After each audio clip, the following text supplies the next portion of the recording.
Hey Bill, how you doing? It's Gil Moore. Hey Gil, how you doing today, buddy? Great.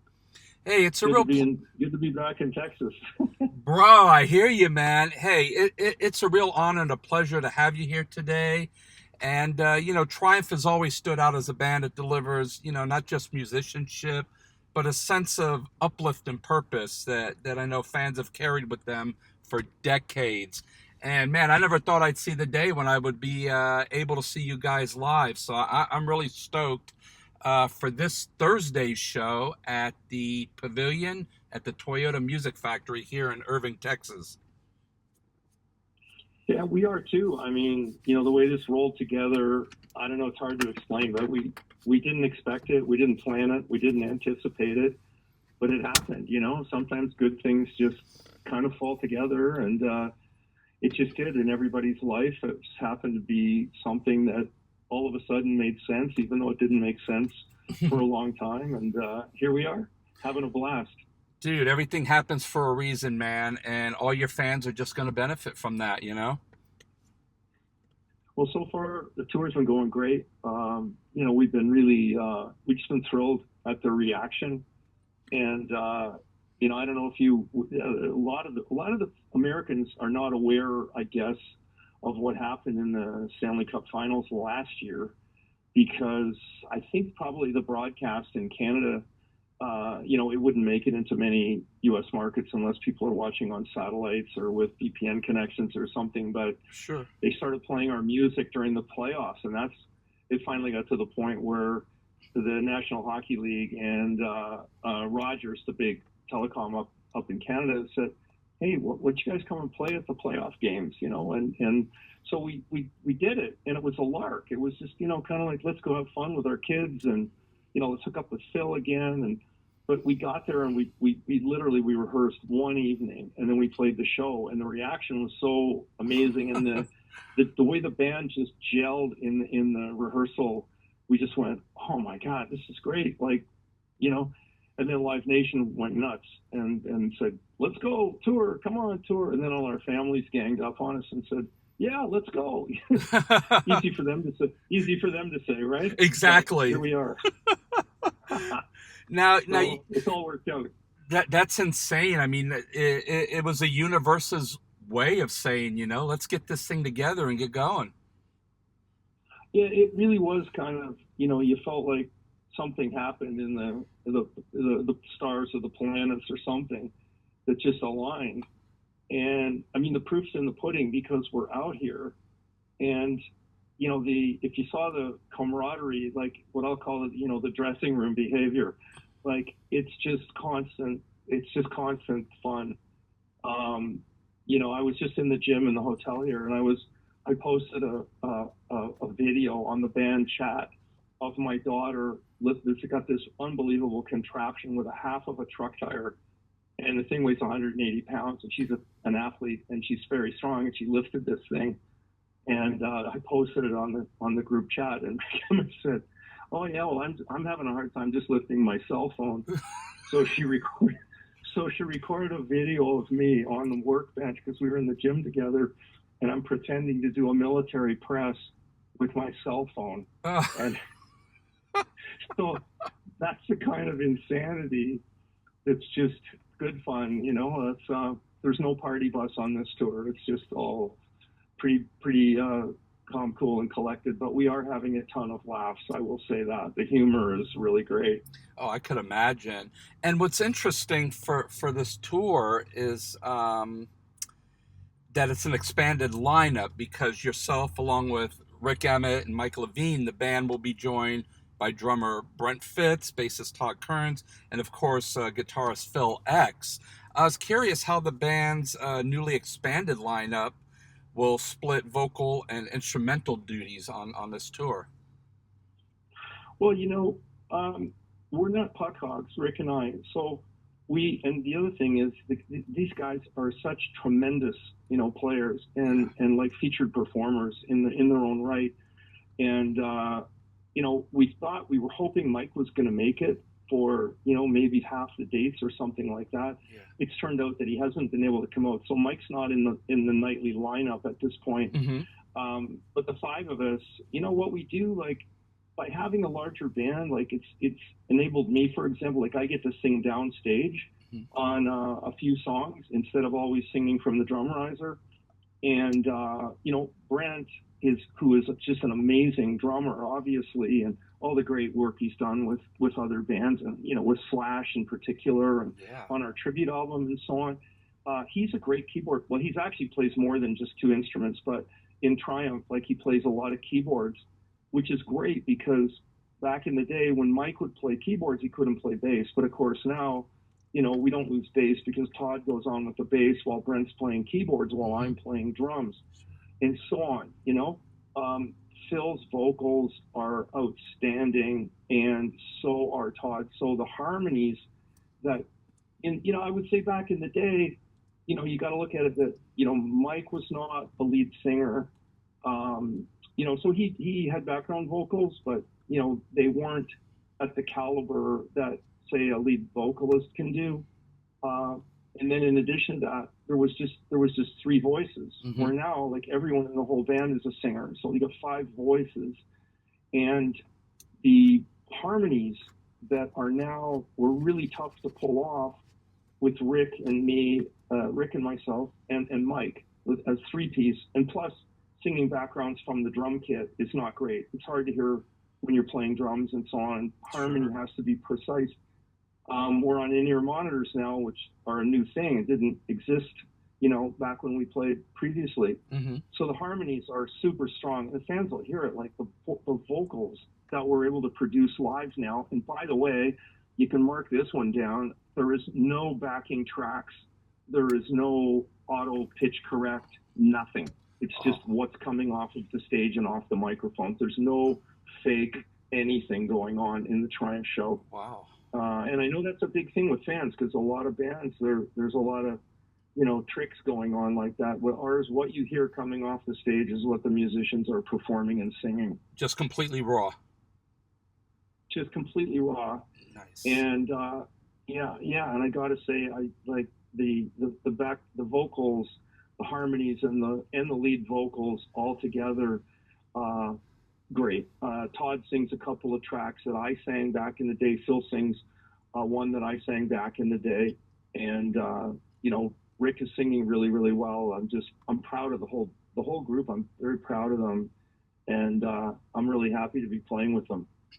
Now, April Wine is opening up for you guys. Have you played with them before in the past? Yeah, we have. I mean, Miles Goodwin, rest his soul. He was a very good friend of mine, and I'm a big fan of, April Wine's songs. And it's great having them out on the tour. They're doing a great job every single night. Fans love them. And I think it's a good kind of package, actually, having, two Canadian bands and slightly different styles. But I think it's a good blend for the audience. Most definitely. And this tour is great because I'll be honest with you, it's been over 20 years since I even heard an April Wine song. So when I saw them in the lineup as the opener, I went back and revisited their catalog, and it's just great. It's bringing, a little bit of the past to the surface again. And I think, like at your shows you've been finding on this tour, have you been seeing different generations of people in the audience? Yeah, we have. I can see a lot of families coming out. A lot of the older fans are bringing their kids. Yeah. And it's nice to see that. But when there's a sing along in the audience, and there's a number of them in the show, you can just see everybody singing. It doesn't matter what age they are. So the audiences have been. They don't sit down; they stand up pretty much the whole time, and just they're rocking. Yeah.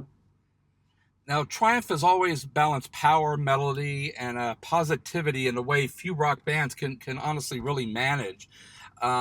As you prepare for the Irving show on Thursday, what themes or messages feel most important for you to bring to the stage in 2026?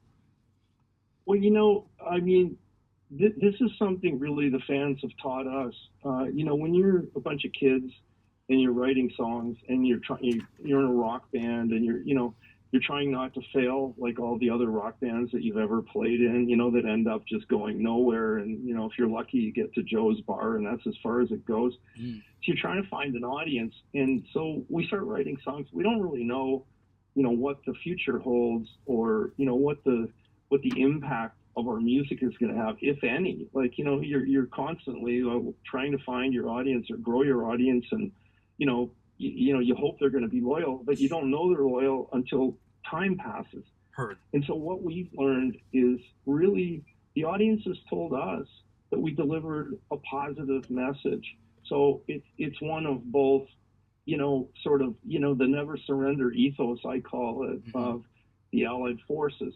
The double entendre in those lyrics, for example, is it's not about the military, it's about the fans. That's what the song's about. Sure. Hold On, which is probably the earliest song, that we, in our catalog that we play, which Rick wrote, is all about holding on to your dreams, and which kind of, I think, speaks a lot to what people are doing now with the world being, kind of wacky with social media and all the stuff that you're reading and hearing and so on. And it kind of brings you back down to earth, Yeah. And then we have other songs that I think, just inspire, like having a good time. Like, let's forget our troubles, like I live for the weekend. Let's get out and just have a heck of a good time. And so I think, in the era that we were in, where there was a lot of Dungeons and Dragons and witches and stuff, and as the fans have pointed out, that wasn't you guys. Like, you weren't that side of it. Right. You were on this other side. And I'm not trying to make us sound Pollyanna or like we were riding a white horse or anything, but I'm just saying what fans tell us and what the music meant to them. Because, as I said in the beginning, we were just kids writing songs and, trying to find an audience. And I guess, after all these decades, we found out, well, I guess that's what our voice was. Yeah. Now, as a drummer, your drumming has influenced generations of players, especially in Canada too. When you look at today's rock and metal drummers, what evolution in the craft excites you most? Teaching. So the education that is available now is phenomenal. The sharing of information, like I'm a golfer, so the same thing applies in the sport of golf. Like, there's so many more really, really great drummers now than there ever was, when Triumph was evolving. It's not even funny. So, people ask me, like, who's your favorite, who's the greatest drummer of all time? I get asked that, and I said, well, Buddy Rich, I'll start there. But, like, right now, like, I listen to, to Eloy Casagrande from Slipknot. Yes. And like, he is just absolutely, I love his sense of humor, not to mention how incredible he is on the kit. But you can see the teaching that, well, he's now teaching, everyone else, I guess, in a way, through leadership. Yeah. But you can see that he must have had phenomenal coaching when he was young, because if you learn the wrong way, it's much harder to catch up. I was seeing an interview with Ringo Starr. I don't know when it was recorded, but the interviewer asked him, "Hey, Ringo, how did you learn to play?" And he said, "Well, I never learned to play. If I learned to play, would I play the way I play?" Right. And I thought that's a really interesting thing. And he's a great drummer. And as an accompanist, let's say, and innovative, riffs and so on that he played in his drumming, great rhythms. Nobody would argue that completely different way of learning to play drums. Ringo had to make it up. He had to, as I say, dig it out of the dirt. And that's kind of how all the drummers, whether you're talking about John Bonham or my favorite rock drummers, Ian Pace, if you look at how those guys learned, they had to figure it out. There was maybe a little bit, if you were lucky, and, an older musician sort of took you under their wing. That was when I got my best help, was from Skip Procroft from Lighthouse, who was, a generation before me, and kind of gave me a few impromptu lessons. And all of a sudden I was like, holy smokes, somebody turned on the lights. But now when I look at, some of the young drummers coming out, I just go, hey man, pedal to the metal. Like, you guys are so phenomenal. So many of you, and that's going to continue, you know. And it's not just drummers; it's, you know, vocalists and you know, all the instruments and so on. Music is getting better. Yeah, no, I totally agree. And technology and, like I said, social media has certainly opened up this learning portal to so many of us, and especially the young generation today. So with all that combined, I think it's just going to get better and better. Yeah, I mean, there's a lot of grumbling, and I'm sure you've heard it. Oh, you know, today's music is garbage compared to, you know, blah Yeah, blah blah. Well, yeah, I think generations feel that way, but I think it's the optimistic view, which I share, is you know, things migrate, things change over time, hmm, and I think the best, you know, is coming down the road. I mean, uh, you know, some of the artists that are coming along now that just seem to come out of left field, and you go, oh my God, you know, uh, what a phenomenal talent, you know, what an old soul. So I think there's great music coming of all kinds, and it'll keep evolving over time. yeah, I totally agree with you, man. And that's our time for right now. And I just want to remind everyone that Triumph, along with April Wine, will be at the Pavilion at the Toyota Music Factory this Thursday, May 21st. Tickets are still available, but I would hurry up and go grab them. And you can get it through most of your basic ticket outlets, or even better, just deal directly with the Toyota Music Factory box office, and you can pretty much save some fees there. Man, Gil, I want to say it's been an honor and a pleasure to speak with you. I'm stoked for Thursday's concert. We'll be there. And again, thank you so very much for your time and consideration. Thanks as well. I look forward to seeing all our friends in Dallas. Great, great. Now, I don't know if this is something you guys do or whatever, but if it's possible to come back and say hi, that would be great. If not, no worries, my friend. Yeah, absolutely. Are you? Did you get this interview hooked up through Chipster? I did. Yeah. So just give Chip an email that he can forward with name, email, and cell phone, and that'll end up going through our management to our tour manager, and you'll be on after show for sure. All right, awesome, man. I look forward to seeing you guys and safe travels on the road, my friend. Same here. I'll see you at the after show. All right, have a blessed day, my friend. You as well. Take care. Bye bye.